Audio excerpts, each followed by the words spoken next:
In a terminal echoing with the thunder of 10,000 footsteps, a 6-year-old girl's trembling fingers delivered a message that no human eye could see.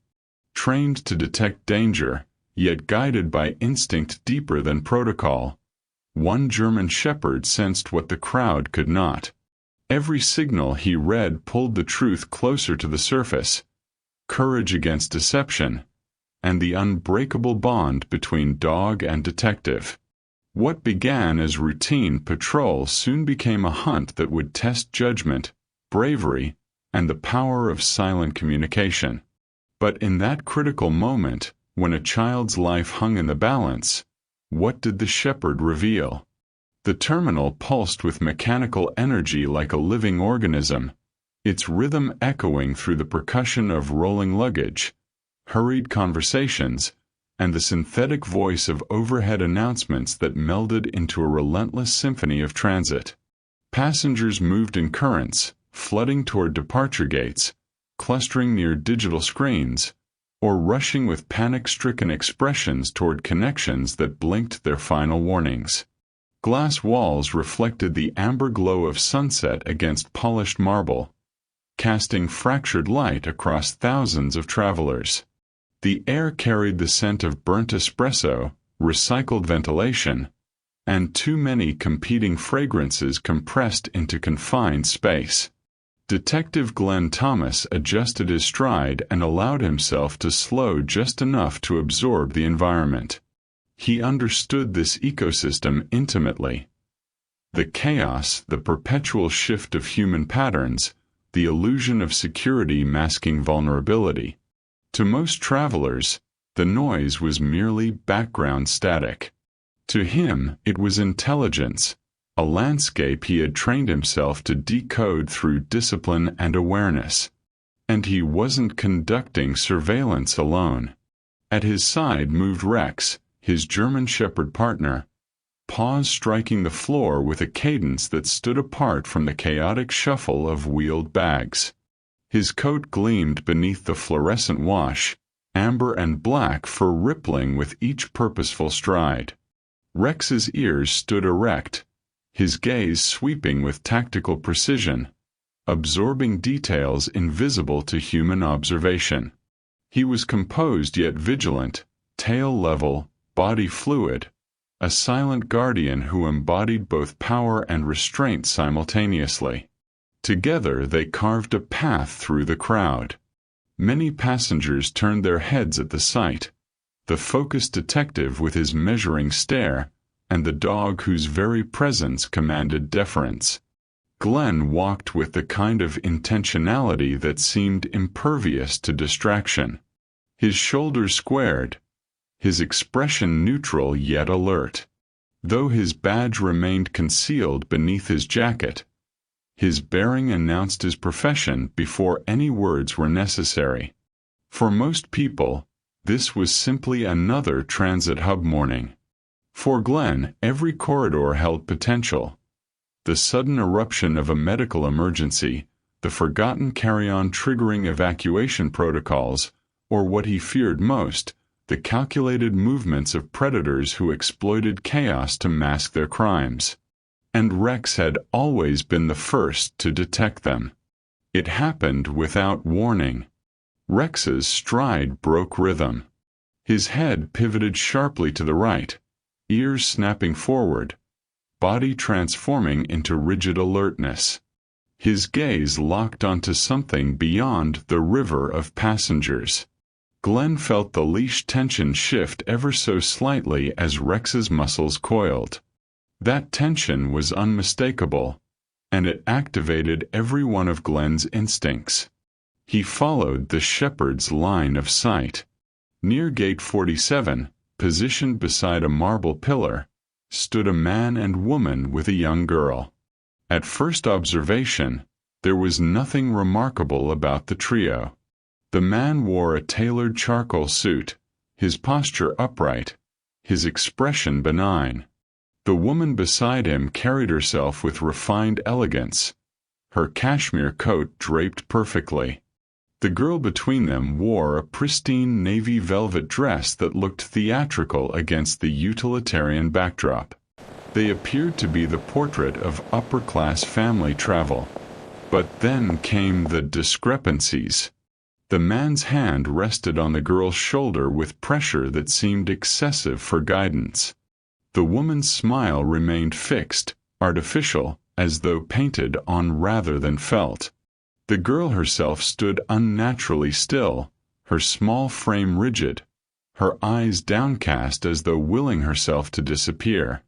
Her hands hung limp at her sides, but then Glenn saw it.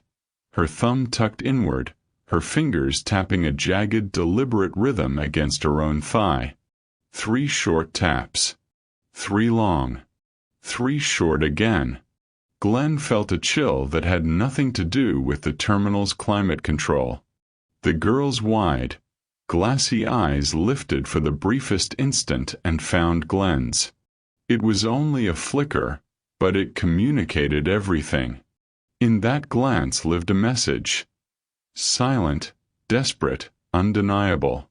Fear so profound it bypassed speech. Hope so fragile it could vanish with a single wrong move. Rex growled low, the sound resonating through his chest like distant thunder. The noise was quiet enough that only Glenn could hear it above the terminal's din. His fur bristled, ears angled forward, body leaning incrementally toward the group. He had recognized something the way he always did, something human perception too often dismissed. Glenn lowered his voice, speaking through barely moving lips. "What do you see, boy?" The German shepherd didn't acknowledge him. His amber eyes never left the little girl. The routine had become muscle memory. Glenn Thomas had walked these terminal corridors so many times that his body navigated them without conscious thought. The turn at the currency exchange kiosk, the slight veer to avoid the perpetual bottleneck near the coffee chain, the instinctive scan of faces clustering near the security checkpoint. Rex moved in perfect synchronization beside him. Their partnership honed through 3 years of patrols that blurred together into a single endless shift. Morning announcements echoed overhead. Travelers flowed past like water around stones. Nothing felt different until everything changed. Rex stopped. It wasn't a gradual pause or a curious sniff. His entire body locked mid-stride, transforming from fluid motion into absolute stillness. His ears shot forward with such intensity that Glenn felt the shift through the leash before he saw it. The shepherd's amber eyes fixed on a point 30 feet ahead with the kind of focus that made Glenn's pulse accelerate. This wasn't interest. This was alert. Glenn followed the trajectory of Rex's gaze and found them. A man in an impeccable charcoal suit, a woman whose silk scarf probably cost more than Glenn's monthly rent, and between them, a girl no older than 6. The child wore a navy velvet dress that belonged in a portrait studio, not an airport terminal. Her blonde hair was pulled back with a ribbon that matched the dress perfectly. Too perfectly. Everything about the scene whispered wealth and propriety. But Rex saw past the costume. The girl's right hand hung at her side, fingers moving in a pattern that would be invisible to anyone not watching for it. 3 short taps against her thigh. A pause. 3 long taps. Another pause. 3 short taps again. The rhythm repeated, mechanical and desperate, like a heartbeat translated into Morse code.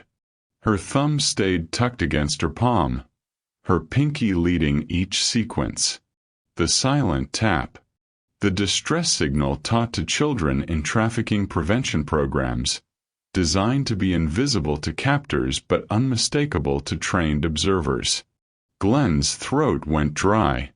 The man's hand rested on the girl's shoulder, but his fingers pressed into the fabric of her dress with controlled force.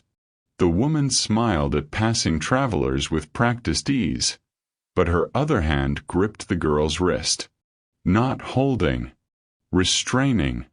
Rex's growl started low in his chest, a vibration that climbed into a barely audible rumble. His hackles rose along his spine. Glenn had seen his partner react to explosive residue, concealed weapons, and narcotic traces, but this was different. This was personal. Rex wasn't detecting a substance. He was reading fear. The girl's eyes lifted and locked onto Glenn's for a fraction of a second. In that instant, he saw everything. The plea, the terror, the fragile thread of hope that someone might finally see what she'd been trying to broadcast. Then her gaze dropped again, her fingers never stopping their rhythmic SOS against her own leg. Before this story takes its darkest turn, make sure you don't miss what happens next. Hit that subscribe button and turn on notifications right now. Because when Rex's instincts clash with legal authority, Glenn will face an impossible choice that could cost him everything. You won't want to miss a single moment of this high-stakes rescue. Glenn closed the distance in 4 strides, his badge already emerging from beneath his jacket. Rex moved with him, positioned slightly ahead, a living barrier between the couple and the nearest exit. The man noticed them first. His expression didn't change, but something shifted in his posture, a microscopic recalibration that Glenn had learned to recognize in people who had prepared for exactly this moment. "Excuse me, folks. Detective Thomas, Transit Authority." Glenn kept his voice level, professional, but his eyes never left the girl. "I need to ask you a few questions." The woman's smile brightened, widening into something that might have looked genuine if it reached her eyes. "Of course, officer. Is something wrong?" "Standard procedure." Glenn gestured toward the girl. "I'd like to speak with the child privately for a moment." The man's hand didn't leave the girl's shoulder. Instead, his grip seemed to tighten fractionally as he reached into his breast pocket with practiced calm. "I'm afraid that won't be possible without proper authorization, Detective. This is our daughter, and we're running late for a connecting flight." He produced a leather wallet, flipping it open to reveal a cascade of documentation. Glenn recognized the format immediately. International custody papers, notarized guardian certificates, and a boarding manifest for a private charter. Everything was embossed with official seals, stamped with authentication codes, printed on the correct weight of security paper. The man's finger tapped each document as though conducting a symphony of legitimacy. "Julian Vane," the man said, his voice smooth as polished marble. "This is my wife, Claire, and our daughter, Maya. As you can see, everything is in order. We have full legal guardianship, approved travel documentation, and clearance from both domestic and international family courts." Glenn scanned the papers. They were flawless. Too flawless.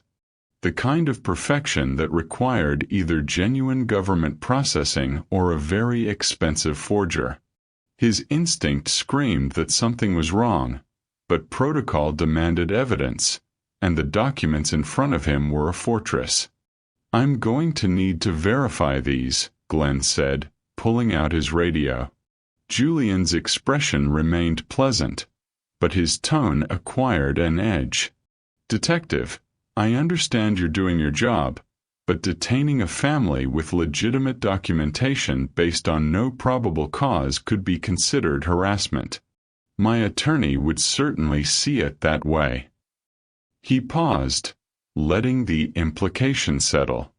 "I'm sure your department has protocols about protecting officers from frivolous lawsuits."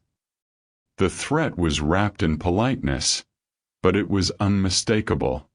Glenn had seen careers derailed by less.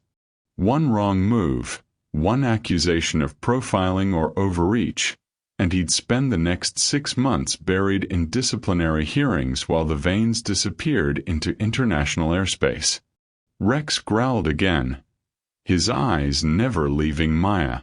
The girl's fingers continued their silent rhythm, tapping desperately against the velvet fabric of her dress. Julian checked his watch with theatrical precision. "We really must be going, detective. Our departure window is closing." He tugged gently on Maya's shoulder, attempting to guide her toward the gate. Claire stepped forward in tandem, her movements choreographed with practiced efficiency. They were trying to end the encounter before it could escalate. Rex moved faster.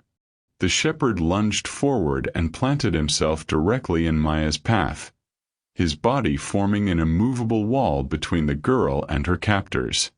It wasn't an attack posture. It was a statement. His chest pressed against Maya's small frame, gently but absolutely, forcing her to stop mid-step. His ears remained forward, his gaze locked on Julian Vane with an intensity that made nearby travelers pause and stare. "Rex, heel," Glenn commanded, but his voice lacked conviction. The dog didn't move, didn't even acknowledge the order. In 3 years of partnership, Rex had never refused a direct command. Never. The scene was drawing attention now. Passengers slowed their frantic pace, pulling out phones, whispering to companions. A mother with a stroller stopped to watch. 2 businessmen paused mid-conversation. Airport security would be here within minutes, and Glenn would have to explain why his K9 was blocking a family with perfect documentation from boarding their flight. "Detective, control your animal," Claire said, her voice sharp enough to cut through the ambient noise. The smile was gone now, replaced by something colder. "This is unacceptable." Glenn looked down at Maya, really looked at her, searching for something that would justify what Rex was doing. The dress was immaculate. The ribbon in her hair matched perfectly. But then his gaze dropped lower to her feet, and everything crystallized. Her shoes were patent leather Mary Janes, expensive and pristine, but they were wrong. The way her toes pressed against the front of each shoe created visible bulges in the leather. The straps cut into her ankles, leaving red marks on her skin. Glenn had a daughter. He knew what shoes looked like when they were 2 sizes too small. These weren't shoes a loving parent would put on their child for a long flight. These were shoes grabbed in haste by someone who didn't know her size. He knelt beside Rex, his hand resting on the shepherd's shoulders. "Good boy," he whispered. "I see it now." Maya's fingers stopped tapping for the first time. Her wide eyes found Glenn's face, searching for confirmation that someone finally understood. A single tear traced down her cheek, silent and devastating. Glenn rose to his full height and faced Julian Vane. "Nobody's going anywhere until I verify these documents. And I'm going to need to speak with Maya. Alone." Julian's pleasant mask cracked. Just slightly. Just enough. Glenn pulled his phone from his pocket with deliberate slowness, making sure Julian and Claire saw every movement. Transparency was a weapon when you needed to buy time. "I'm going to run a standard verification. Should only take a few minutes." He tapped the screen, opening what appeared to be a document scanner, while his thumb found the secondary app hidden in his utilities folder. The facial recognition software had been issued to transit detectives 6 months ago as part of a pilot program for identifying fugitives and trafficking victims. Most officers never used it.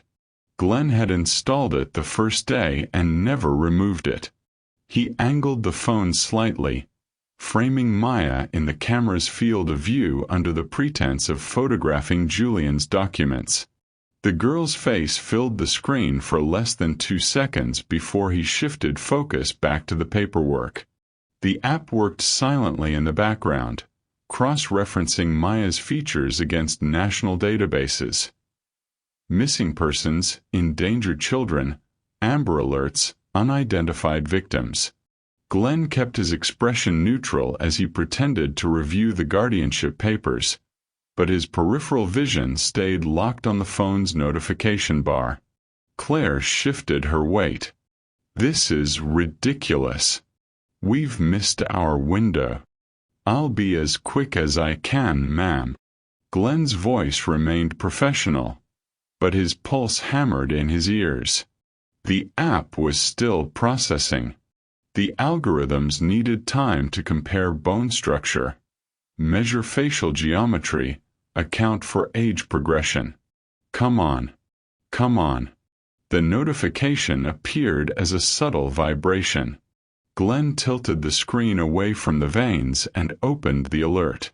His breath caught. The photo was older, taken perhaps 8 months ago. The girl's hair was darker, longer, pulled into pigtails. Her smile was genuine, unforced, the kind of expression children wore when they felt safe.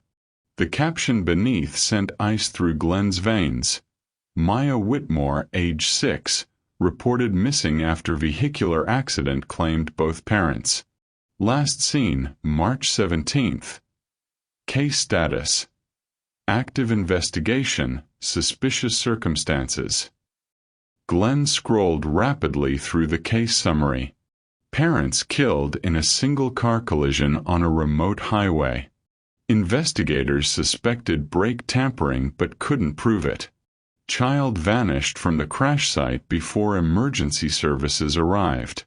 No witnesses. No leads. The case had gone cold within weeks, buried under the weight of more urgent crimes and limited resources. But here she stood, dressed like a doll, her real name erased and replaced with whatever identity Julian Vane had manufactured for her. Glenn's jaw tightened. He looked up at Julian, then at Claire, seeing them clearly for the first time. Not parents. Not even kidnappers in the traditional sense. They were something worse. Identity harvesters. Professionals who erased children from existence and reconstructed them as legal ghosts. "Actually," Glenn said, his voice hardening, "I'm going to need you both to come with me. Now." Julian's hand moved toward his pocket. Claire took a step backward. Maya's eyes went wide with fear, but this time it wasn't fear of being taken. It was fear of being left behind. The truth is out. Maya's identity has been uncovered. But the Vanes aren't the type to surrender quietly, and Glenn is about to discover just how far they'll go to protect their operation. What happens next will test every instinct he has. Don't miss what comes next. Subscribe now and keep watching to see how this high-stakes confrontation unfolds. The chase has only just begun. Julian's hand emerged from his pocket holding something small and metallic. For a split second, Glenn's training screamed weapon, but it wasn't a gun. It was a cylinder no larger than a lipstick tube. Julian's thumb found the trigger mechanism and pressed. The device hissed. Thick white smoke erupted from the canister, billowing outward in a rapidly expanding cloud that swallowed the gate area in seconds. Travelers screamed. Bodies collided as people scrambled away from what they assumed was a fire or chemical attack. The overhead alarm shrieked to life, adding mechanical panic to the human chaos. Glenn lunged forward, but the smoke was already too dense, burning his eyes and filling his lungs with acrid vapor. "Rex, track!" Glenn shouted, but his voice was lost in the cacophony of evacuation announcements and stampeding passengers. Through the haze, Glenn caught a flash of movement. Claire had Maya's wrist in a vice grip, dragging the girl toward the restricted access corridor that led to the private aviation terminals. Julian was already 10 feet ahead, moving with the practiced efficiency of someone who had rehearsed this exact scenario. The velvet dress disappeared into the smoke like a ghost being swallowed by fog. Rex didn't wait for another command.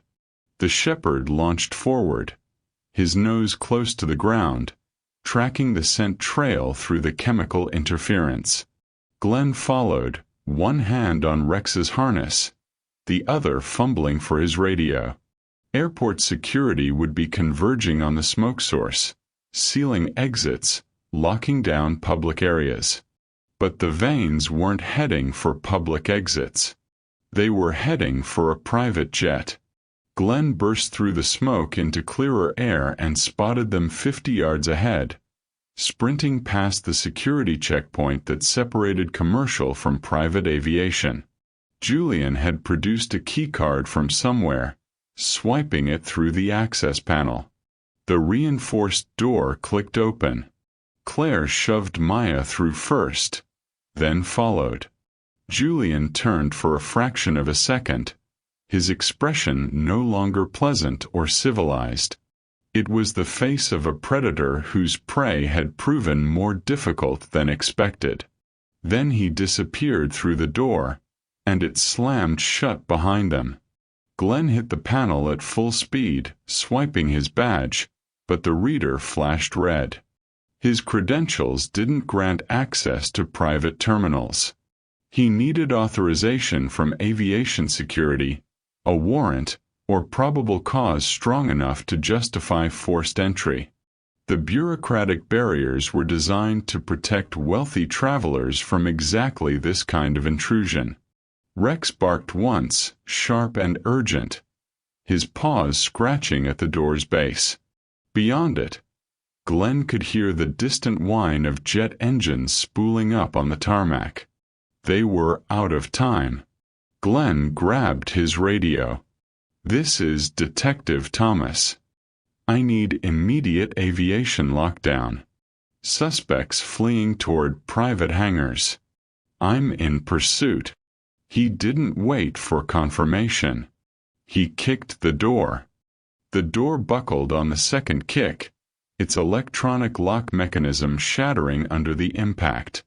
Glenn and Rex burst through into a service corridor that reeked of diesel fuel and rubber. Emergency lighting cast everything in sickly yellow as they ran, their footsteps echoing against concrete walls.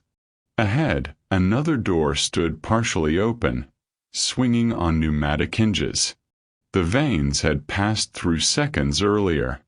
Rex accelerated, pulling Glenn forward with enough force that the leash went taut. They exploded into the baggage handling area, a cathedral of machinery where conveyor belts snaked through the space like mechanical intestines. The roar was deafening, motors grinding, rollers spinning, hydraulic lifts hissing as they raised luggage to loading height. Suitcases tumbled past on automated belts, creating a maze of moving obstacles. Glenn scanned the chaos and saw them. Claire was dragging Maya across a narrow catwalk suspended above the main conveyor system. Julian had already reached the far side, pushing through a service exit that led directly to the tarmac. They were 70 yards away and moving fast. "Rex, go!" Glenn released the leash. The shepherd didn't hesitate. He leaped onto the nearest conveyor belt, his claws scrambling for purchase on the moving rubber surface. The belt carried him forward for 3 seconds before he jumped laterally to another belt running perpendicular, then another, navigating the mechanical maze with the precision of a parkour athlete. Luggage rushed past him in both directions, but he weaved between suitcases and duffel bags without breaking stride. His amber eyes locked on Maya's retreating form.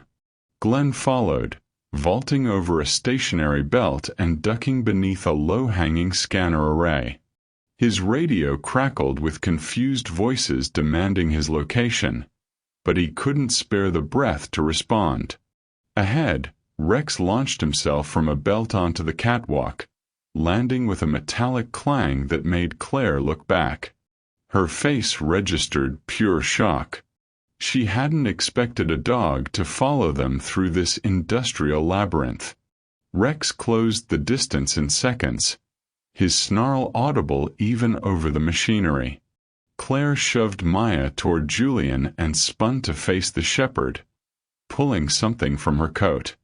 A taser. The prongs fired with a crack of electricity, but Rex was already moving, twisting mid-stride as the wires passed harmlessly to his left. Glenn reached the catwalk as Rex lunged. Claire stumbled backward, releasing her grip on the railing to shield her face. The taser clattered away, disappearing into the conveyor system below. "Stop!"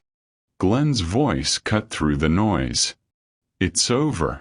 But Julian was already through the service exit, pulling Maya with him. Beyond the doorway, Glenn could see the tarmac bathed in floodlights and the silhouette of a Gulfstream jet, engine screaming, cabin door still open. Rex didn't wait for the command. He bolted past Claire and through the exit into the night. The tarmac stretched before them like a runway into hell, illuminated by floodlights that cast harsh shadows across the concrete. The Gulfstream sat 200 yards away, its engines producing a high-pitched whine that vibrated through Glenn's chest. Julian was halfway up the boarding stairs, hauling Maya behind him. The girl's feet barely touched the steps as he dragged her upward. Glenn sprinted across the open ground, Rex a blur of amber and black ahead of him. But they weren't alone on the tarmac. Two men emerged from the jet's shadow, both wearing dark suits and tactical earpieces. Private security. Their hands moved to their waistbands with practiced synchronization, and Glenn saw the unmistakable outline of holstered weapons. Transit authority. "Stop!" Glenn shouted, but his voice was swallowed by the engine noise. The first guard raised his hand in a halt gesture, his other hand resting on his sidearm. "That's far enough, detective." His voice was amplified by the kind of professional projection that came from military training. "This aircraft is under diplomatic protection. You have no jurisdiction here." Glenn slowed but didn't stop, keeping his hands visible. Rex circled to his left, staying low, his eyes fixed on the stairs where Julian had reached the cabin door. "That man is kidnapping a child. I have probable cause and an active missing persons case." The second guard stepped forward, blocking Glenn's path. "We have documentation showing this is a sanctioned diplomatic transport. The child is a dependent of a foreign national traveling under international treaty. If you interfere, you'll create an incident that goes way above your pay grade." It was a beautiful lie. Smooth, rehearsed, backed by just enough legal terminology to make anyone hesitate. These weren't random security contractors. They were part of the operation, paid to provide exactly this kind of barrier while the Vanes escaped with their prize. Glenn's hand moved toward his weapon. "I don't care about diplomatic immunity. That girl was reported missing 8 months ago. Her parents are dead. Those people are not her family." The first guard's expression didn't change. "Then file your complaint through proper channels.